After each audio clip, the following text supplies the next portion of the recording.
అందరికీ నమస్కారం. 1969 తెలంగాణ ఉద్యమం అదొక అగ్నిగుండం లాంటిది. ఆ ఉద్యమంలో అత్యంత కీలకమైన, ఒక రకంగా చెప్పాలంటే గతిని మార్చేసిన 4 నెలల కథను ఈరోజు మనం వివరంగా చూద్దాం. ఇది కేవలం నిరసనల కథ కాదు, దీని వెనక పెద్ద రాజకీయమే ఉంది. నాయకుల మధ్య భేదాభిప్రాయాలున్నాయి, ఎన్నో కీలక నిర్ణయాలున్నాయి. సరే, ఇక కథలోకి వెళ్ళిపోదాం.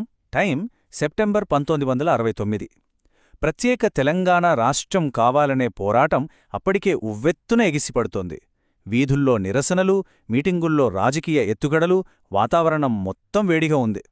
ఈ 4 నెలల సంక్లిష్టమైన కథను మనం సులభంగా అర్థం చేసుకోవాలంటే ఒక 4 భాగాలుగా చూద్దాం. ఫస్ట్, అసలు ఉద్యమం స్వరూపం ఎలా ఉంది. ఆ తర్వాత కథలో ఒక పెద్ద వ్యూహాత్మక మలుపెలా వచ్చింది. ఆ మలుపు వల్ల నాయకత్వంలో ఎలాంటి గొడవలు మొదలయ్యాయి. చివరిగా అంత పెద్ద ఉద్యమం ఉన్నట్టుండి ఎలా ఆగిపోయింది. వీటన్నిటినీ ఇప్పుడు చూద్దాం. ఓకే, మొదటి భాగం ఉద్యమ స్వరూపం.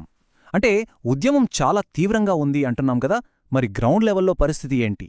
ప్రజలు తమ నిరసనను ఎలా చూపించారు? సమాజంలో ఏ ఏ వర్గాలిందులో పాల్గొన్నాయో చూద్దాం. ఇక్కడ చూస్తే మనకొక విషయం చాలా స్పష్టంగా అర్థమవుతుంది. అదేంటంటే, ఈ నిరసనలు కేవలం ఒకరిద్దరికో లేక ఒక వర్గానికో చెందినవి కాదు. చూడండి, ఒకవైపు టీచర్లు నల్ల బ్యాడ్జిలతో నిరసన తెలిపారు, మరోవైపు మన స్వాతంత్ర్య ఉద్యమం టైంలోలాగా ప్రజలు పన్నులు కట్టమని చెప్పారు.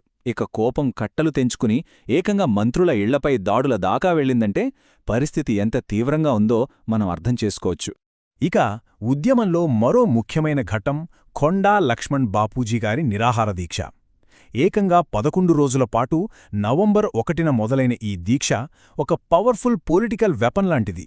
దీని ముఖ్య ఉద్దేశమేంటంటే, గతంలో తెలంగాణకు ఇచ్చిన హామీలను ఎలా ఉల్లంఘిస్తున్నారో నేరుగా సెంట్రల్ గవర్నమెంట్ దృష్టికి తీసుకెళ్లడమన్నమాట. అయితే ఇంత ఉద్ధృతంగా సాగుతున్న ఈ టైంలోనే ఉద్యమ నాయకత్వం ఒక కీలకమైన నిర్ణయం తీసుకోబోతుంది. ఇది కథలో ఒక పెద్ద ట్విస్ట్, మొత్తం పరిస్థితినే మార్చేసింది. సరిగ్గా ఇక్కడే కథ మొత్తం మలుపు తిరుగుతుంది. సెప్టెంబర్ 23న అప్పటి రాష్ట్రపతి వివి గిరితో మాట్లాడిన తర్వాత ఉద్యమానికి పెద్ద దిక్కుగా ఉన్న డాక్టర్ మర్రి చెన్నారెడ్డి, విద్యార్థి నాయకుడు మల్లికార్జున్ ఒక సంచలన ప్రకటన చేశారు. ఏంటంటే, ఉద్యమానికి వెన్నుముకగా నిలబడిన విద్యార్థులను ప్రస్తుతానికి సమ్మె ఆపి తిరిగి క్లాసులకు, పరీక్షలకు వెళ్లమని కోరారు. ఈ నిర్ణయం గురించి తెలియగానే ఇక ఢిల్లీలో వాళ్ళకి చెప్పాలంటే చాలా సంతోషం కలిగింది. రాష్ట్రపతి తన ఆనందాన్ని వ్యక్తం చేశారు. దీన్ని బట్టి మనకి ఏమర్థమవుతుంది? ఉద్యమ తీవ్రతను తగ్గించడానికి ఇదొక మంచి మార్గం అని ఢిల్లీ నాయకత్వం భావించిందన్నమాట. కానీ ఢిల్లీలో సంతోషం ఉంటే ఉండొచ్చుగాక, ఇక్కడ తెలంగాణలో మాత్రం సీన్ మొత్తం రివర్స్ అయింది. నాయకత్వం తీసుకున్న ఈ ఒక్క నిర్ణయం ఉద్యమం లోపలున్న గొడవల్ని బయటపెట్టింది.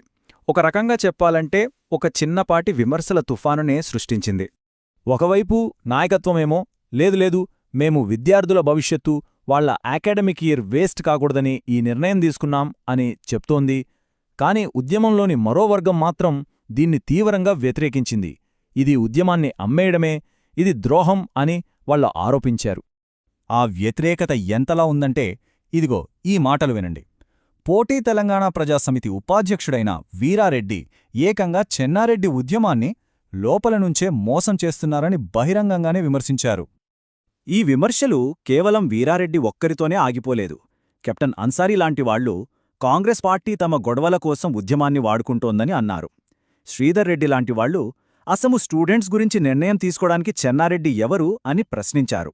ఇక హైదరాబాద్ పాతబస్తీ విద్యార్థులైతే ఈ నాయకులు రాజీనామా చెయ్యాలని రిలే నిరాహార దీక్షలు కూడా మొదలుపెట్టారు.